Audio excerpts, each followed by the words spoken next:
So everybody, welcome back. I hope you had a good break with whatever meal is appropriate for this time of the day.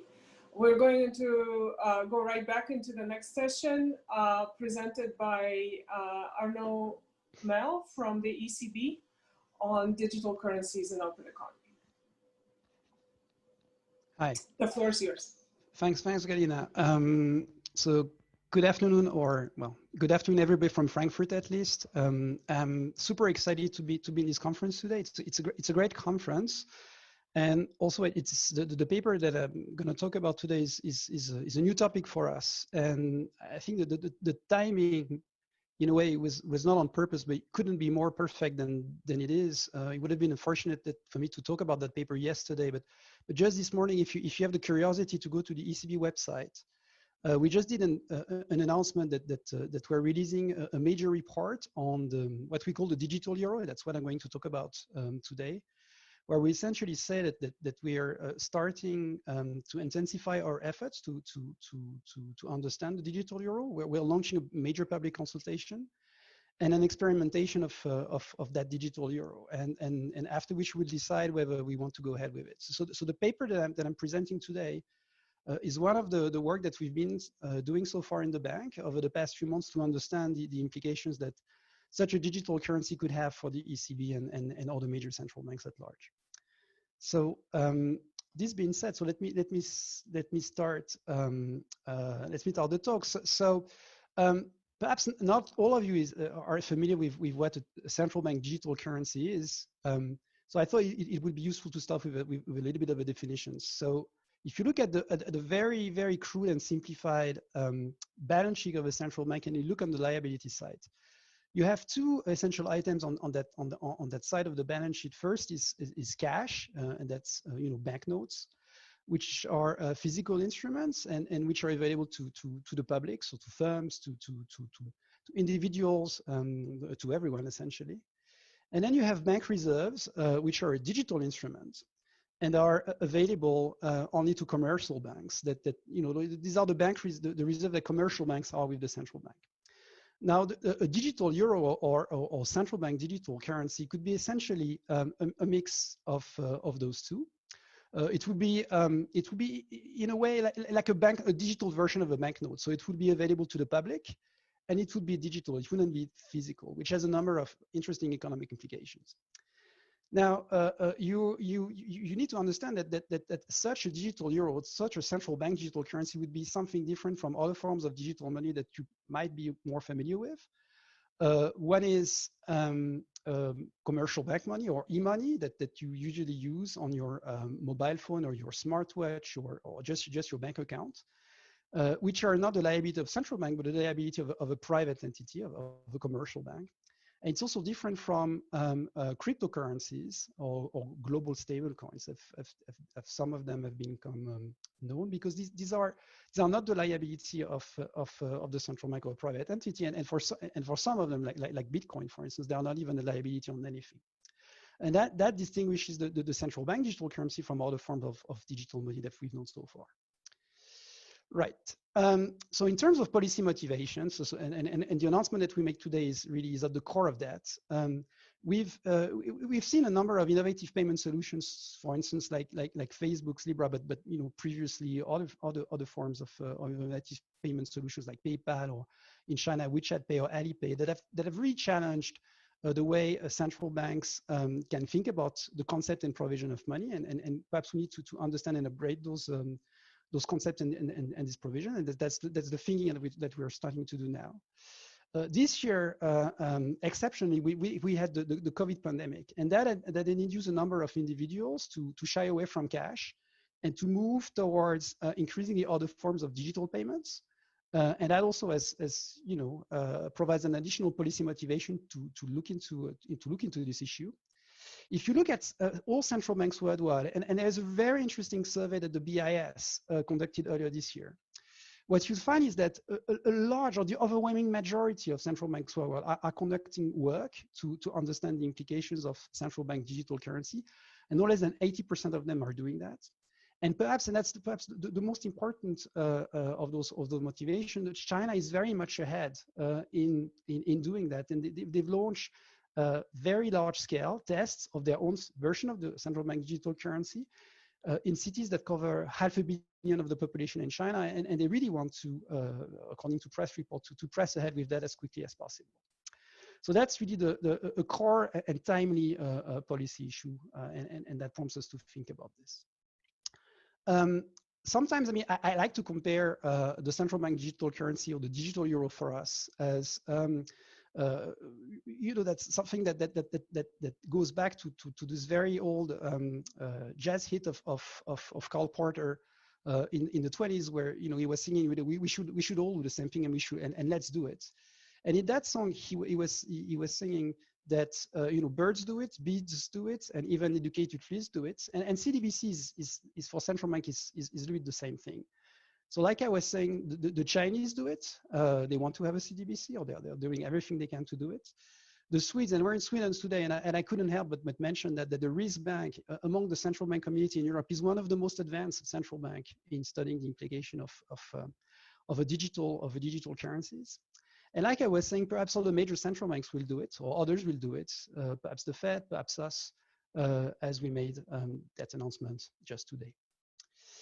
Okay, now if we go closer to research, the digital version of central bank currencies is really an old idea, at least something that James Tobin thought about in the early 90s, and other scholars before. Economic historians will remember that you've had private accounts at central banks, at least before World War II. And over the past 2 to 3 years, there have been a number of papers that have looked at the issue, and you have really a literature which is growing relatively fast, which had looked at the technical, the macro, and the financial stability questions that central bank digital currency could raise. But one let's say common trait around in all those papers, that they've really focused on closed economy issues. No? This is really the core of their focus. Now, what we try to do in that paper is to open the box, the closed economy box, and go to the open economy dimension. Which is why we think into 3 broad strands of literature. So one is, you know, the various papers that have looked at CDBC issues from a domestic perspective using various types of model, but not especially the SG models. I mean, I come back to that. Then you have a second block of literature that looks again at CDBC from a domestic perspective using the SG models. And where we more closely fit is that it's perhaps a third strand of literature which looks at open economy issues for CDBCs or cryptocurrencies, and in some cases with the SG models. And that literature is very thin. To our knowledge, there is just 2 papers that have looked at that. And the contribution that we think we're doing in that paper is that you know, we are building a rich DSG model, which is a 2-country model, which I think is essential to understand the open economy implications that we want to understand. At least we want to understand in a policy environment like the ECB and other central banks, because we want the CDBC to circulate in both countries, not just in one country and having the rest of the world as exogenous. And that's really something which is key for us. We want to understand how things work when both countries can transact in the CDBC, and where the CDBC can transact, where it's issued, and also in the rest of the world, and what are the macroeconomic implications of that. And that's what we try to do in that paper. Okay, so the broad research questions, so the meta questions that we're busy with in the paper is, you know, what are the open economy implications of a CDBC? And we're going to do that through the lens of a standard 2-country DSG model, where we're going to include in the menu of monetary and financial assets a CDBC, which will have, and that's also a contribution of the paper, where we will pay really close attention to the technical design of the CDBC, very much in the same spirit as the technical design that are discussed in policy discussions, to be really concrete and be able to come up with concrete policy recommendations. We're going to look at the international transmission of very standard shocks. So the shocks will be very standard, but what will be non-standard is the fact that we will allow to study various scenarios with and without CDBC, and see how the CDBC can alter the transmission of shocks.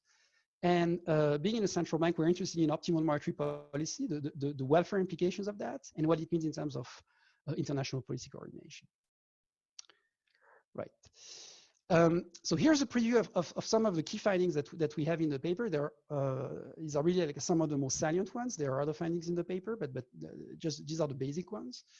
So one key finding that we find is that if you have a CDBC, so if one economy, think of it as they said, the economy that issues a CDBC and the other economy is as the rest of the world. So if one of the two economies issues a CDBC, then you will have stronger international spillover shocks that emanate from the economy that issues the CDBC. So we have stronger spillover from the CDBC issuing economy.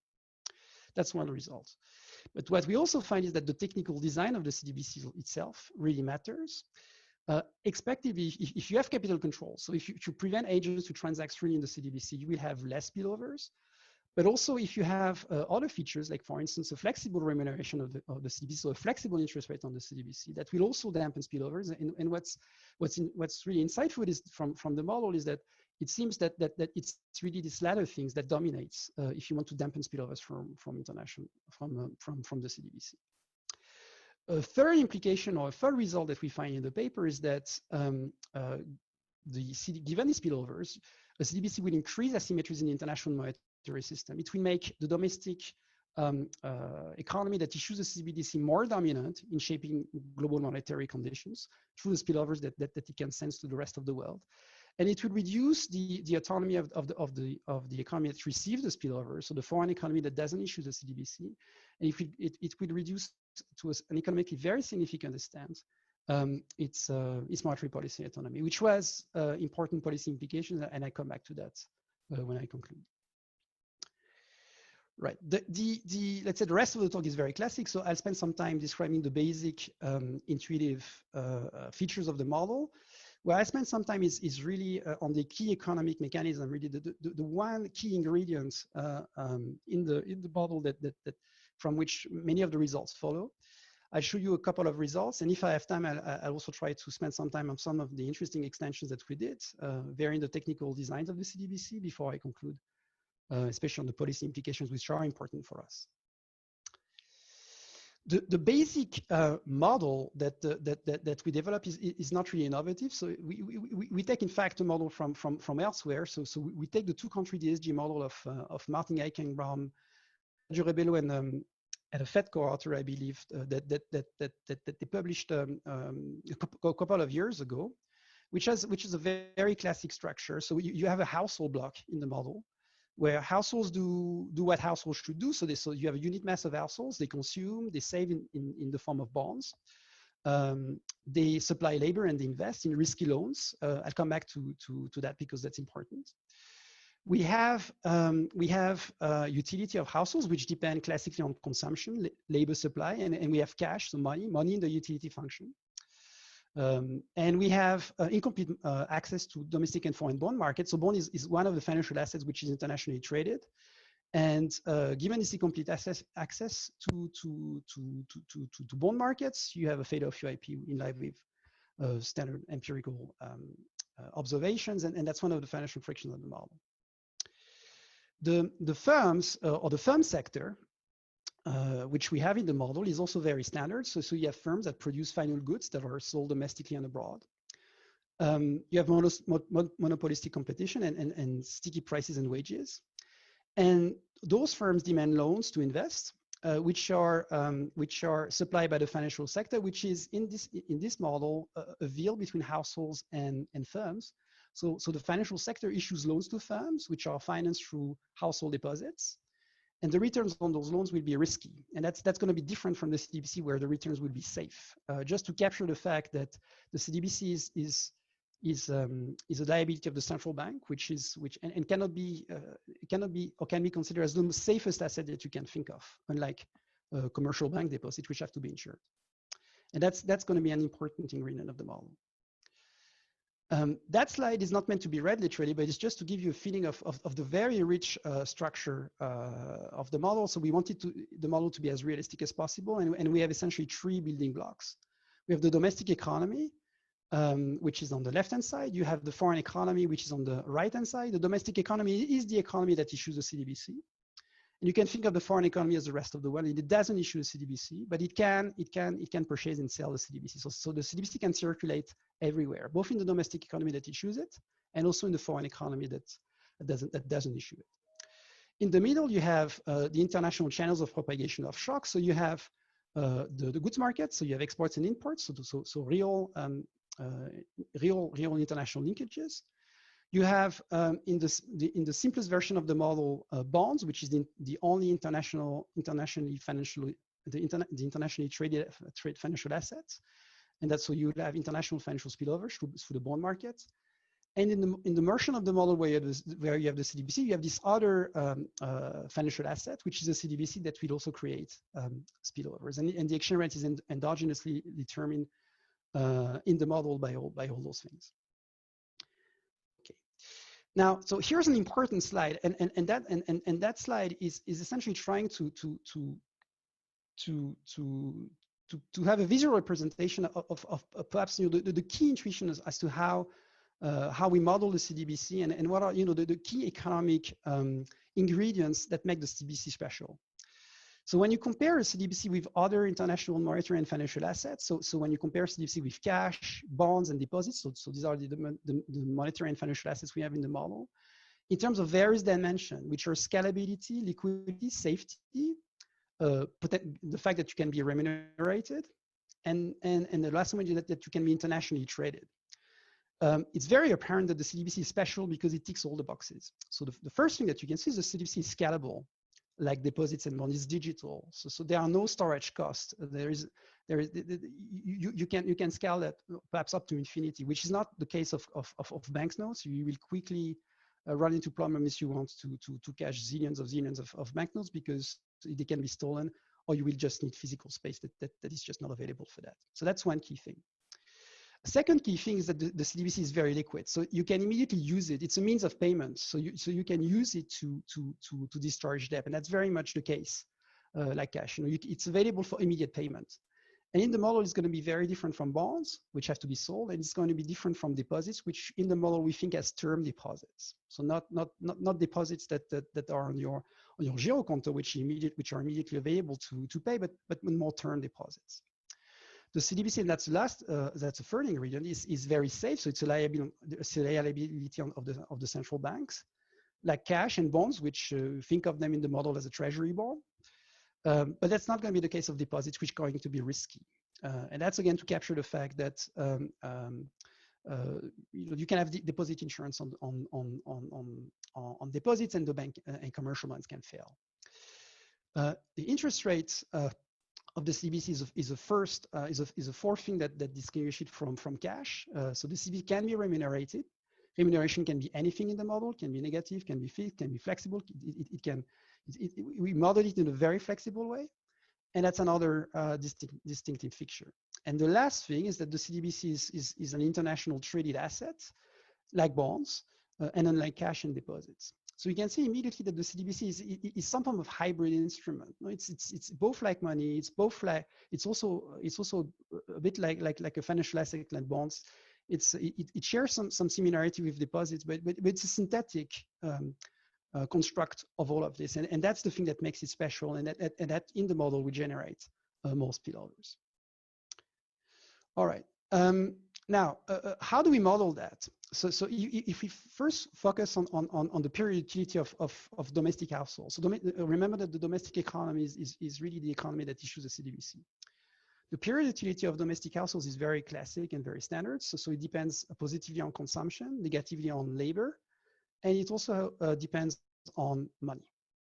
Now, we add to that utility of household the CDBC, and the key parameter here to look at is this little parameter theta, which essentially tries to capture the extent of the liquidity services that the CDBC provides. And we are going to model theta as a variable, so to have a lot of flexibility in the way we can design the CDBC, making it closer to cash or closer to deposits or anything between cash and deposits. So for instance, if theta equals 0, then the CDBC disappears from the utility function. It provides no immediate liquidity services, just like deposits. If theta is equal to 1, the CDBC has the same elasticity of substitution as cash, and it provides the same utility as cash. And if theta is positive and anything different from 0, 1, it has the utility of what I call a hybrid instrument, which is a way to model it in a very flexible way and thinking about it as something which is in between cash, pure cash and deposits. Okay. Now, at the margin, so the marginal utility of the CDBC depends on a couple of things. One is the real cost of accessing the CDBC. That is, the amounts of consumption that you have to give up today to get a unit of CDBC and use it in the future for payments tomorrow. And the real return on the CDBC, or the real remuneration on the CDBC, RDC, divided by inflation. With RDC, again, in the model being modeled in a flexible way, so you can make it fixed, you can make it flexible, you can put any rule on RDC, and that's one of the features of the model that we try and exploit to examine various policy scenarios and various configuration of CDBC. Now let's turn to the foreign country and let's look at the utility or the marginal utility with respect to the CDBC of foreign households. So that marginal utility depends pretty much on similar things, except that you have to introduce a number of additional ingredients. One of the ingredients that you need to introduce is the fact that you're in the foreign economy, and the CDBC is denominated in domestic currency, not in the foreign currency. So you need to take into account exchange rate risk. Another thing that you need to take into account is the fact that you're not necessarily free to access the CDBC. There could be capital controls, for instance. That's something which is very much discussed in policy discussions about CDBC, and we try to capture that with that parameter phi. The third thing which is important is that, and which differs, that the utility can provide liquidity services for exports and imports, and that's captured in that last term. Okay. Now, so here's perhaps the most important slide, which is the key mechanism that comes out of that model.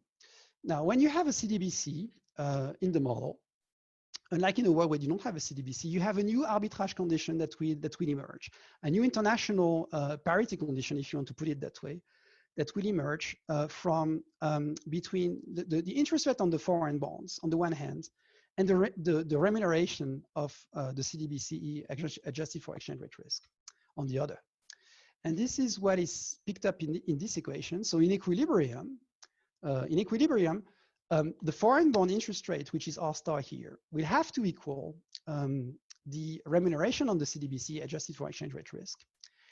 And also taking into account this very specific feature of the CBDC, which is not only to be an internationally traded financial asset, but a means of payment that can be used for immediate liquidity purposes. So you will have to take into account the fact that on top of this CDBC remuneration, there is a liquidity markup that needs to be taken into account when those rates of remuneration needs to be equalized in equilibrium. Now that's very specific to the CDBC, and that's not at all the case when you look at the other financial asset that is internationally traded in the model, which are bonds. The international parity conditions for bonds in the model would be something which would be roughly equal to something like this, where the foreign interest rate on the bonds would equal the domestic interest rates on the bond adjusted for exchange rate risk, and you don't have that liquidity premium, simply because the bond is not used for payment purposes, unlike the CDBC, and that makes the whole difference. Now, to understand the mechanism, look again at the equation on top. So assume that there is a shock to exchange rate expectations, and that the term in the middle moves. Assume also that the remuneration on the CDBC is fixed for the moment. Now, if the remuneration on the CDBC is fixed, you will need to have the interest rate on the bond that we need to adjust for the shock to maintain equilibrium, to maintain the equilibrium between desired holdings of foreign bonds and desired holding of CDBC of agents. And that increase in the foreign interest rate will be disproportionately large, given that you have this liquidity markup, which is not the case when you have the same arbitrage conditions for foreign and domestic loan when there is no CDBC in the model. So in other words, to make it very simple, when you're in a world where there is a CDBC, when there is a shock, agents rebalance much more into CDBC away from bonds, or into bonds away from CDBC when there is a shock, as opposed to a world where there are just bonds, domestic and foreign, that are internationally traded, simply because you have this liquidity markup that comes into play, which reflects the fact that the CDBC is a hybrid instrument, which is not only an asset that can be used to save or invest, but it's also a means of payment that can be used for immediate liquidity purposes. Notice also that this equation bears some degree of realism, because you don't have in the equation any role for storage costs, unlike the equilibrium condition that you could derive for cash. And that really points to the fact that the CDBC is a digital instrument. It's not a physical instrument, so storage costs don't matter too much. And that's something I come back to. And risk also plays no role, because again, the CDBC is something which is safe, unlike the risky asset in the model, which are deposits. Okay. Now that particular mechanism bears a number of interesting predictions, which we'll illustrate with the simulations. So when you have a CDBC, when you're in a world with a CDBC, you will have larger movements in foreign bond interest rates, R star, when you have a shock. That will, in general equilibrium, lead to larger exchange rate overshooting. And given this, you will have stronger impact on real consumption and investment in the foreign economy. And as a result of that, logically, stronger spillovers of the domestic economy to the foreign economy. Okay. Now, just to illustrate this, let's look at we do a bunch of simulations in the model, so I'll just have time to present a few. And perhaps one of the most interesting one is this one. So let's look at the effect of a positive domestic TFP shock, so domestic productivity shock in the domestic economy, which is the one that issues a CDBC, and see how it propagates to the rest of the world. Now, focus first on the effect of the TFP shock on the domestic economy, and focus on the gray dotted IRFs, the gray dotted lines, which is the case when you don't have a CDBC in the model. So the TFP shock in the domestic economy, when it's positive, does what you would expect from a positive domestic TFP shock. So the first thing it does is that it increases output. It reduces inflation because output becomes more efficient. Given that inflation decreases, the central bank reacts via its Taylor rule and cuts interest rates to make monetary policy more accommodative. And as a result of that, you will have a depreciation of the domestic currency, and given all this, a boost to domestic demand. So it's a very classic propagation to the domestic economy of a positive domestic TFP shock. No surprises here. If you look at the effect that this positive domestic TFP shock has on the rest of the world, on the foreign economy, classically you have positive spillovers to the foreign economy. So output in the foreign economy will increase. Given that output increases, you have higher inflation. Interest rate monetary policy will be tightened to accommodate for the higher inflation, which will result in a real appreciation of the exchange rate, and domestic demand will tank as a result of that. Now, what's interesting is when you have a CDBC, and now focus on the black lines, which show the simulations with the CDBC. The first thing which is apparent is that if you look at the first row, is that the response of the domestic economy is exactly the same.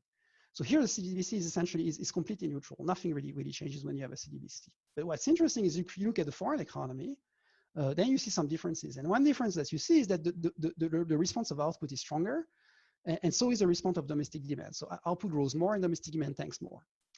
And that reflects the mechanism that I was telling you about, and the fact that it is at play in the model. So the first thing that you see is that when you have a CDBC, you will have expectations by agents. Given that the exchange rate appreciates from the perspective of the foreign economy, you will have a depreciation of the domestic currencies on impact, and given that it mean reverts to its long run value, you have expectations that the domestic currency will appreciate over the long run. And when for an agency that they want to get exposed to the CDBC because they want to benefit from this expected appreciation of the domestic currency. So they invest into CBC and dump foreign bonds. But when they do that, they do it disproportionately so because the CDBC has a liquidity premium. So the rebalancing is much stronger. Now you have an increase in the desired holdings of CDBC by foreign agents, and to balance that increase, something else must move and to in the foreign bond market to maintain equilibrium, and that something else is the interest rates on bonds in the foreign bond markets, which increase more than in the world without CDBC, precisely because the rebalancing between CDBC and bonds is much stronger than the rebalancing between foreign bond and domestic bonds, given that the CBDC is this hybrid instrument.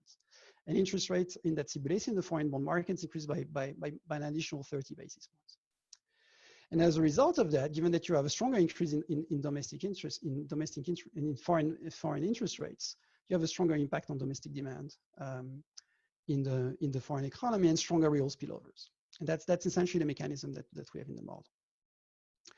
Okay, so that mechanism is again at play when you look at other types of shocks. So that's the same type of mechanism when you look at monetary policy shocks. And here we have a contractionary monetary policy shock. So all the signs are reversed. So you have a stronger impact down the road on domestic demand.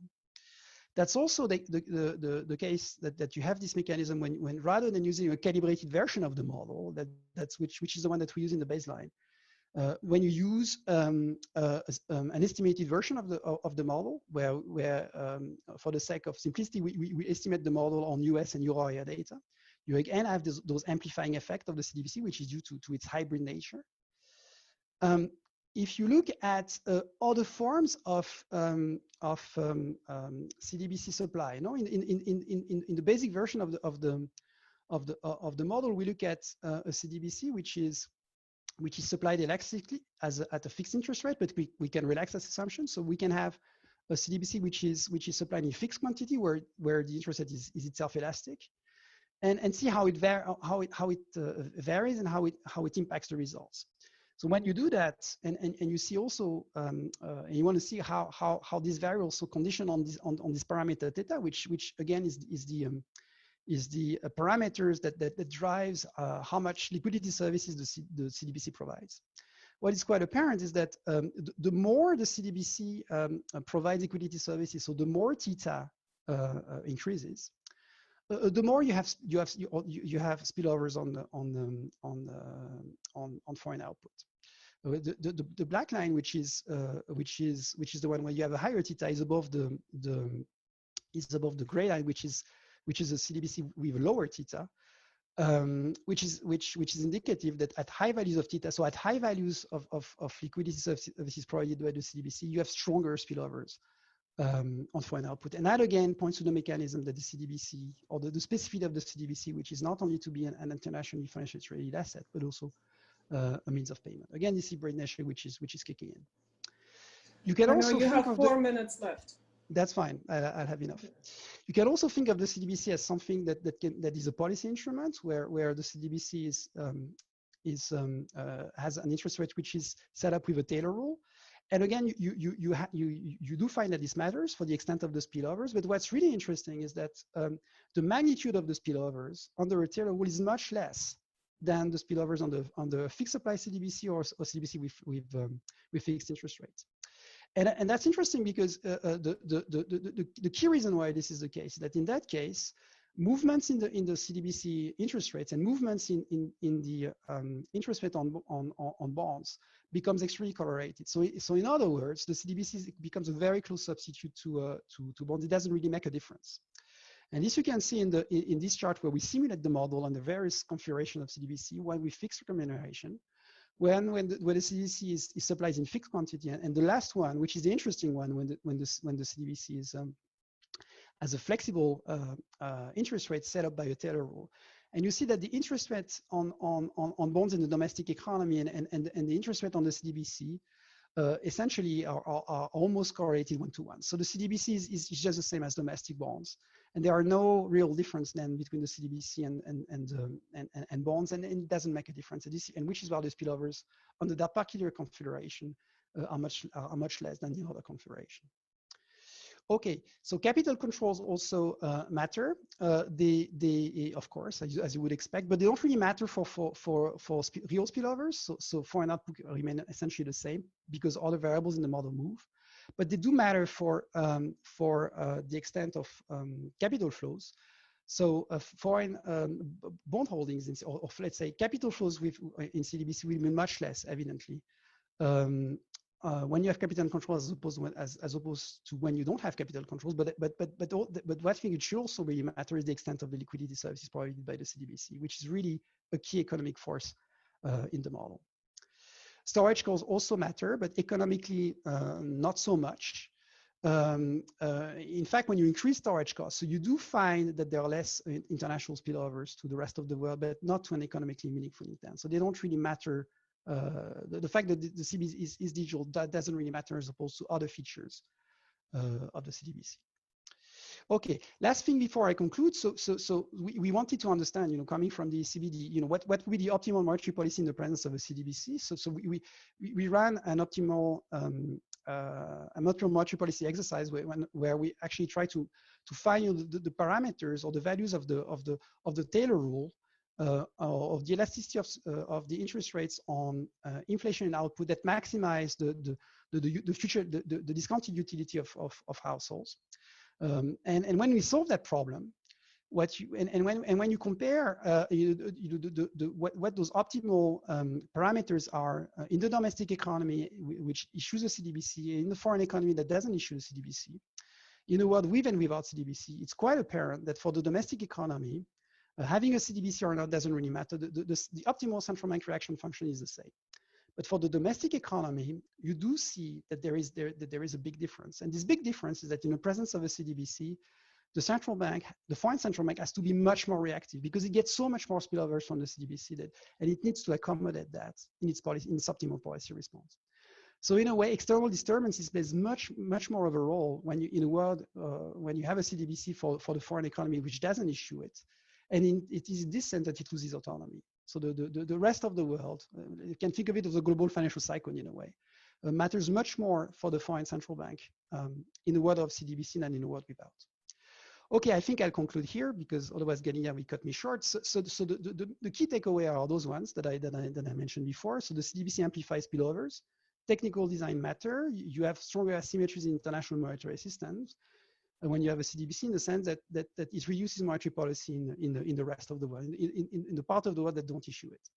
That means, and perhaps that's an important policy conclusion, that there might be a first mover advantage in issuing a CDBC, and perhaps if this first mover advantage exists, it's best to issue a CDBC sooner rather than later.